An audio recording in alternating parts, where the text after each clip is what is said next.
I found myself wondering the other day, how many elections has diplomatic correspondent James Landale covered in total? And now I can find out the answer. UK general elections. I don't mean like Honduran elections. I've definitely not covered the Honduran. I suppose the first one you could say I covered was 1992 as a student, helping my professor, who was a pundit, and on the local regional programme, and I sat in the back working out the swings with a calculator and a pad of paper, which I then passed him a piece of paper so that he could sound terribly informed about the swings in each constituency. I also spent a bit of time clock watching output, both the BBC and ITV and others, for a private company that was just assessing whether or not they were meeting the election guidelines of giving all the parties a fair crack at the whip. Which is why you've always been so intrinsically fair at election time. It's hardwired into you. But I know that this is probably the first, I know for a fact, this is the first ever UK general election where the party leaders have had to comment on the fact that a former US president has just been found guilty of a felony. Yeah. Because it's never happened before. It is just a sort of, when you say it like that, it just takes your breath away. And yes, they've all had to comment. Right, and we will discuss what they've been saying along with lots of other events on the campaign trail on this episode of Newscast. Newscast from the BBC.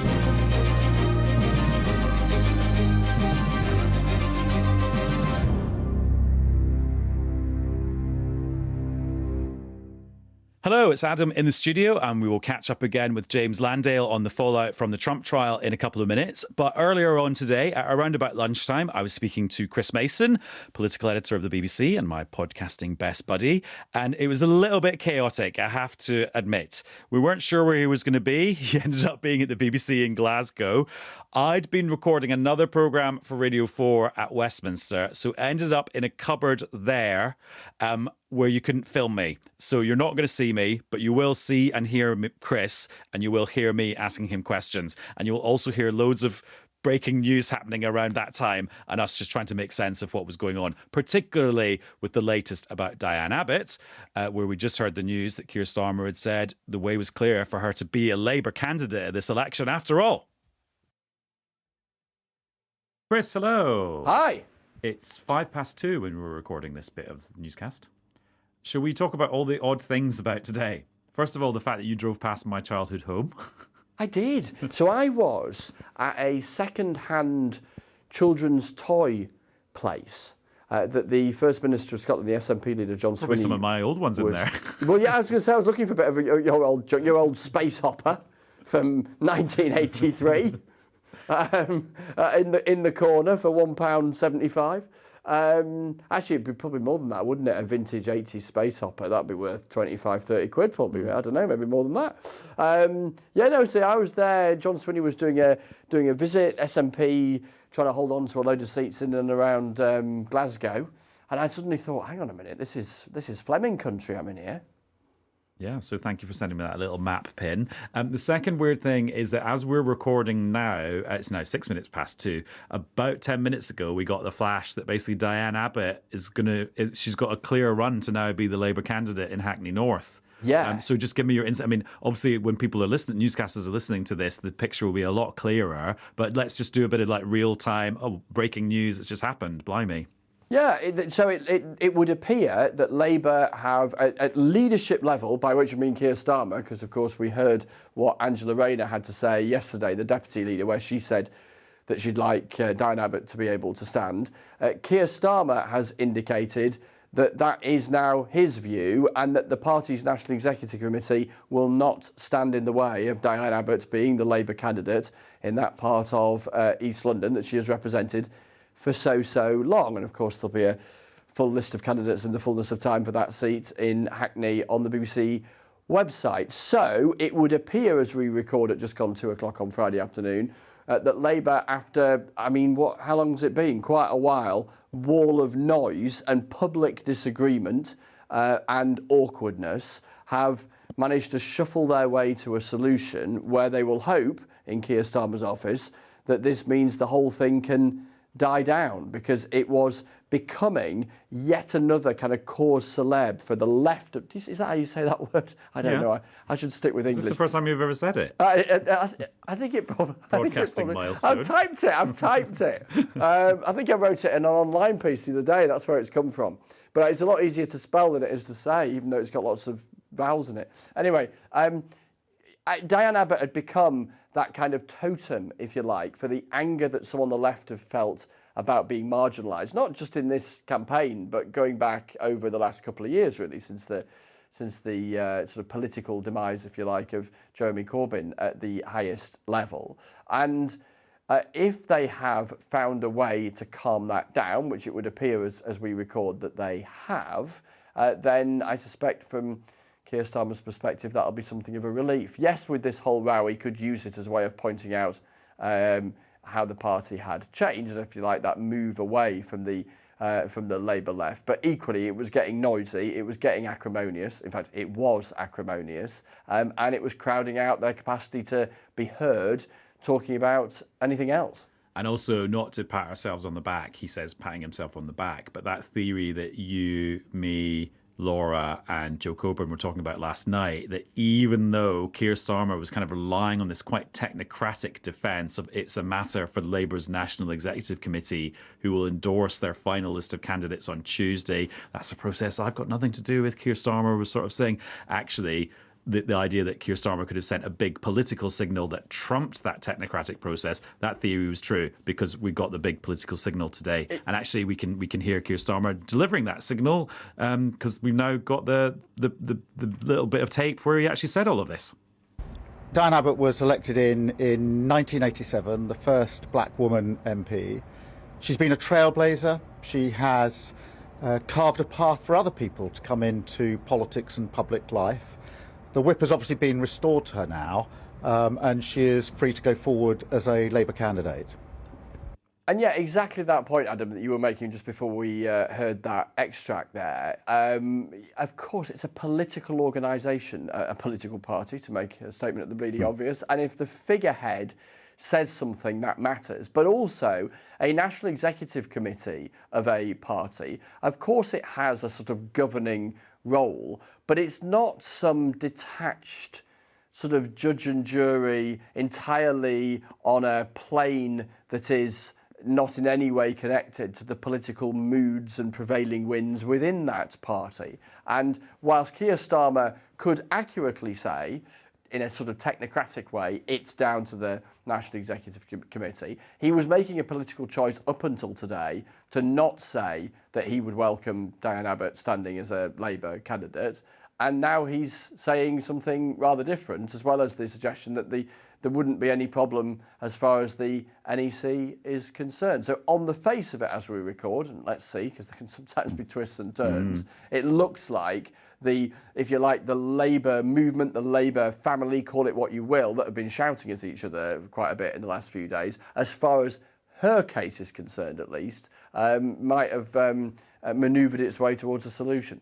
I was just bantering with one of our colleagues that wouldn't it be hilarious if by the time we're actually recording the rest of this episode of Newscast and uploading it to BBC Sounds, Diane Abbott has then said, actually, I'm going to take this moment to retire gracefully. I've had an amazing 40 years in politics. And then this whole week will have just been basically imaginary. But imagined, but not real. Well, the thing is, on that point, as I think we were saying on the last episode of Newscast, that there was a widespread expectation earlier in the week that is how this week might pan out, with her deciding to retire. So, but then, of course, the other night, there she was saying on the steps of Hackney Town Hall, I'll be your MP for as long as I can be, which implies that she has sort of full kind of desire and energy to crack on with this campaign as a Labour candidate if she's allowed, and now we know she is. Well, let's now go back to the one of the original reasons that you're in my old hometown of Glasgow on the south side. It was seeing the SNP leader John Swinney, who's also First Minister of Scotland.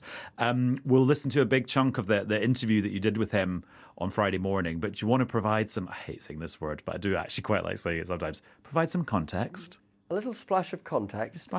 My favourite bit of context, if you like, in terms of getting your head around what's going on in the Scottish National Party at the moment is that here you have John Swinney, who is the 60-year-old former youth leader of the SNP. That's how long he's been kind of hanging around in SNP circles, who has been First Minister of Scotland for just over 3 weeks, and we're already a week into a general election campaign.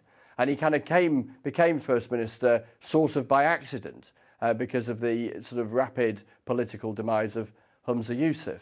So he's had quite a few weeks, but then this is a guy who's seen a lot of elections come and go. And I was struck in the conversation I had with him that it's quite matter of fact really about the kind of political headwinds that the SNP face. Those headwinds being it's been in power here in Scotland in devolved government since 2007. It's gone through 3 leaders in the blink of an eye, not dissimilar from the Conservatives in that sense from a couple of years ago. There's been the whole business of the police investigation and all of that into the party that's been rumbling on and continues to rumble on in the background. And Labour, having been near wiped out by the SNP march of the last decade or so, are feeling chipper in Scotland again. And there's opinion polls that suggest Labour are out-polling the SNP and could win more seats than the SNP in Scotland at the general election. So the SNP are in a kind of defensive position. They've been at a high watermark, if you like, for a very, very, very long time. But it now looks like they're in, a defensive position. You got a real sense of that from John Swinney today with a load of people alongside him, SNP candidates who were MPs in the last Parliament, who now have the SNP leaders' support to try and help them stay, which gives you some sense of that sense of defend. I mean, obviously you're in a defensive position if you hold, as they do, the vast majority of the seats in Scotland, but the expectation across the piece is that that is likely to shrivel, and so that's the much desired context that you were seeking. Well, that's the splash of context. Let's have the splash of content with your interview with John Swinney. You are the third SNP leader since the last general election. SNP's been in power in Scotland since 2007. What do you say to the person who says the party might be a bit clapped out, tired?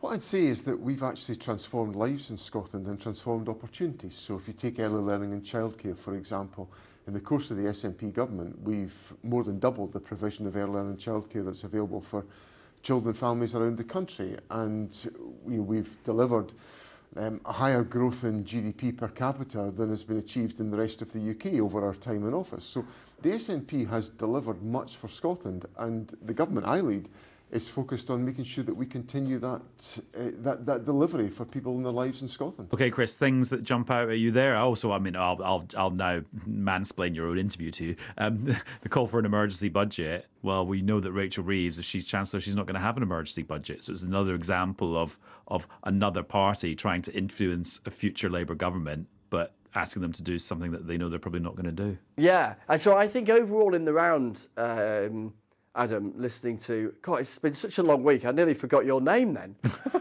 Flipping heck.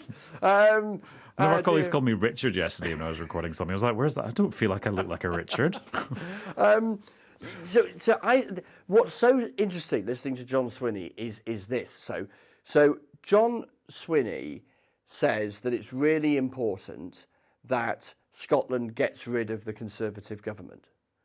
And so I was saying to him, well, it would not the easiest way for a Scottish voter to guarantee, if that's what they wanted, to get rid of the Conservative government, to vote for the Labour Party, because they are the alternative UK government. And of course, he then makes an argument that says no, because the SNP is the true voice of Scotland, and then he makes his argument down that track.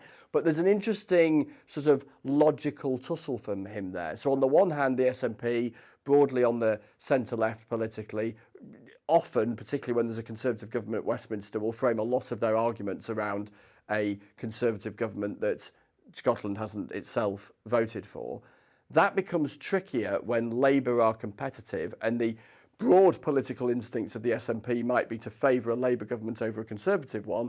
But then if Labour are your principal opponents in most of the seats, not all of the seats, John Swinney making the point that the 6 seats that were held by the Conservatives in Scotland in the last Parliament have the SNP as the main challenger. But when the main battleground in Scottish politics at this general election is between the SNP and Labour, and you have the SNP acknowledging that they'd like to see the back of the Conservative government. You can see a brush of contradiction there about how you frame your message as the SNP confronted by that wider political dynamic. And then just on another subject, Keir Starmer being in Scotland as well, although a different part of the country, he's up in kind of oil and gas territory, talking about Labour's policy of launching GB Energy, which listeners to Newscast will know because Ed Miliband talked to us in quite a lot of depth about it at the Labour Party conference a few years ago when we first announced it, was never going to be an energy company that you could get a bill from. You couldn't sign up to them as your energy provider. It's a much more kind of nuanced thing about investment and generating new energy projects rather than generating the energy itself.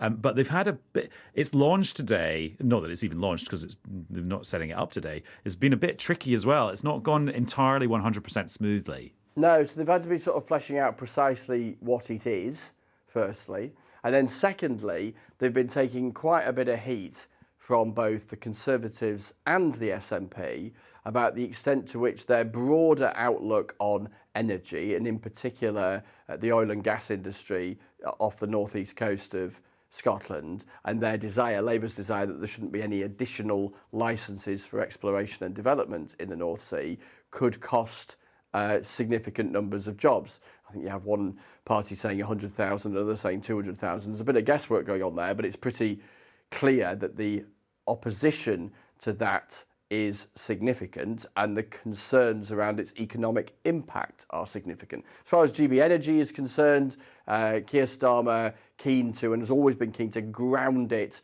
yes, with that GB badge, but also, if you like, with a saltire hanging from it as well, a Scottish flag hanging from it as well. Why? Because they say it would be headquartered here in Scotland. I guess from Labour's perspective, as a unionist party wanting to see the UK stay in its kind of broadly current constitutional setup, then you put things that have a GB badge on in Scotland as a kind of binding agent of the UK Union. The other thing, to make this the obvious political point, but it's worth making, is that there's a very good political reason, at least strategically they would see it, Labour, for having Keir Starmer, Angela Rayner, Ed Miliband and Anna Sarwar, I think there's a fire test. We are about to conduct a test of the firearm system. No action is to be taken. Thank you. Well, this is exciting, isn't it? I'm glad it's not a real fire. Well, I know. Am I going to be currently blasted by white noise in a minute? I don't know.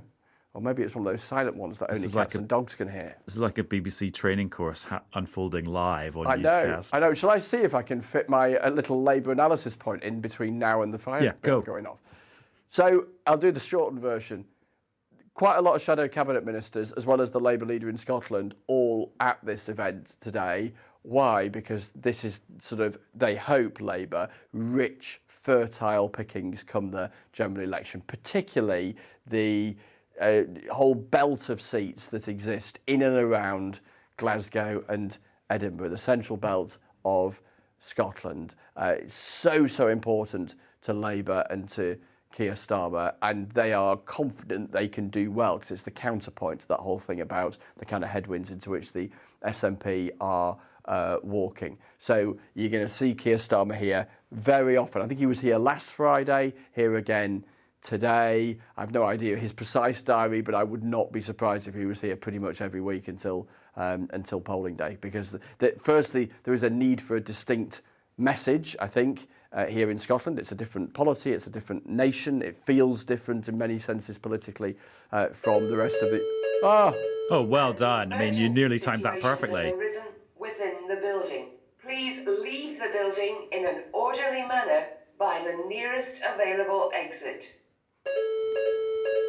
Chris, I think it would be a very bad look if I made you stay in that studio chatting to us while that quite stern woman is telling you to leave the building. I know, but she's just told us it's a test. Oh, mixed messages. I know, I'm just hoping. What you want in an election campaign. You know, exactly. Where's the message discipline?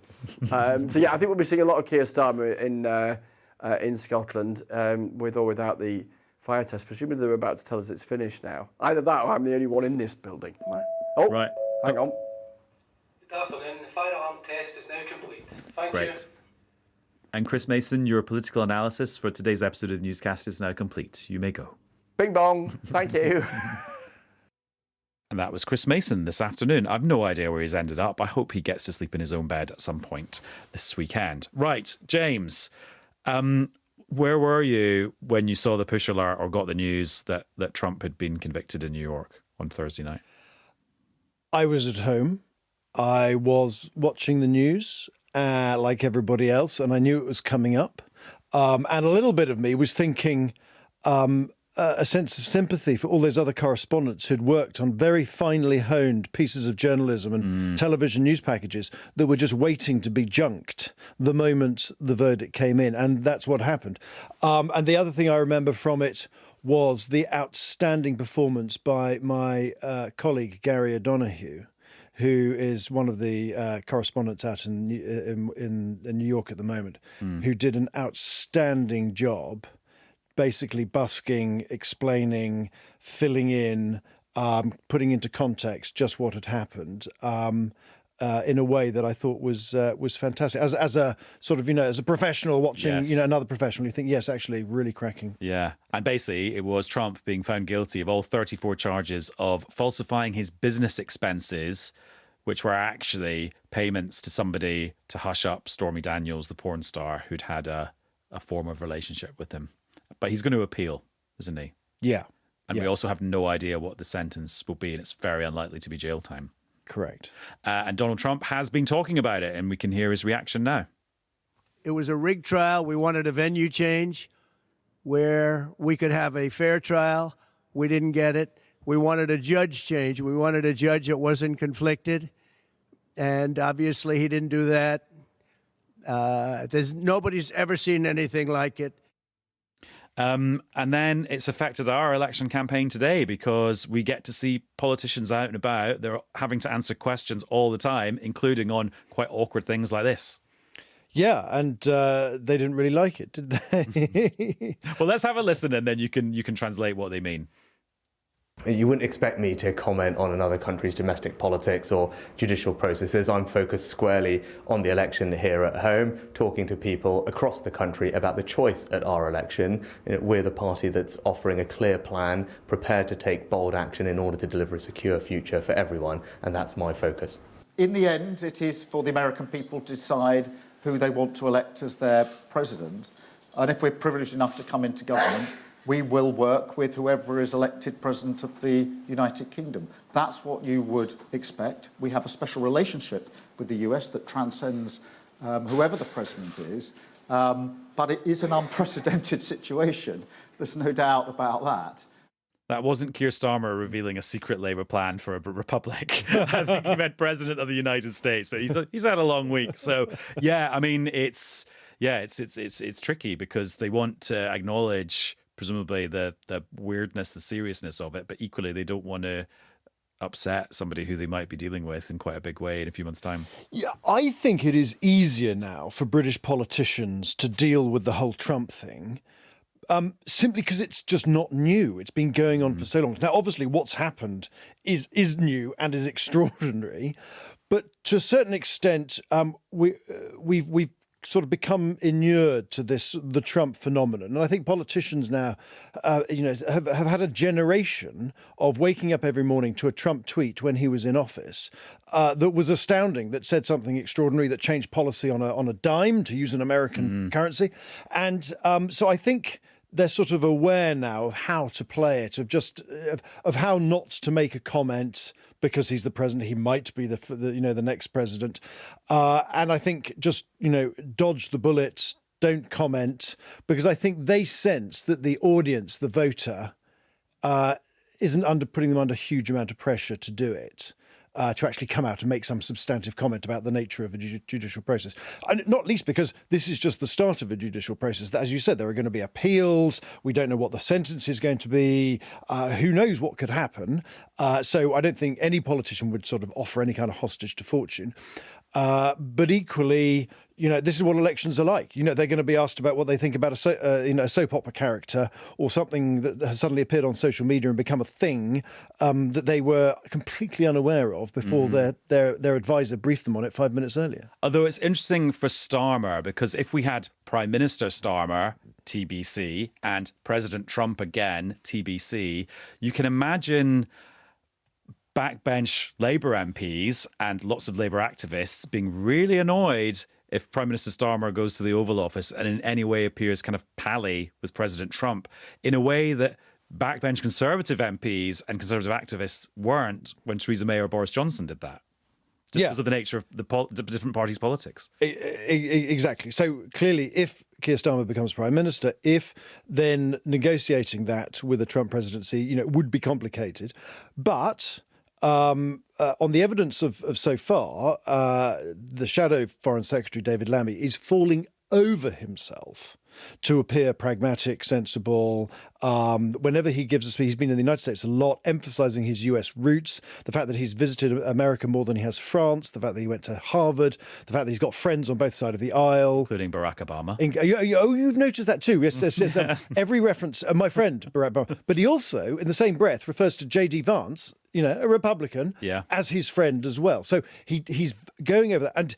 And Mr. Lammy has also been very, very clear in saying that he said Mr. Trump is misunderstood when it comes to his Europe policy. So compared to all the sort of, how can I put it, the slightly more robust descriptions of Mr. Trump and descriptions of what he did in recent years, that has now been tempered to he's a little misunderstood. He's not saying he's going to leave NATO. He's just saying we Europeans should spend a bit more on our own defence. James, thank you very much. And that's all for this episode of Newscast. We actually recorded some extra material that we couldn't fit into this, but we have put it in the podcast edition of Newscast, which you can download right now on BBC Sounds. And we'll be back with another episode of Newscast very soon. Bye. Newscast from the BBC.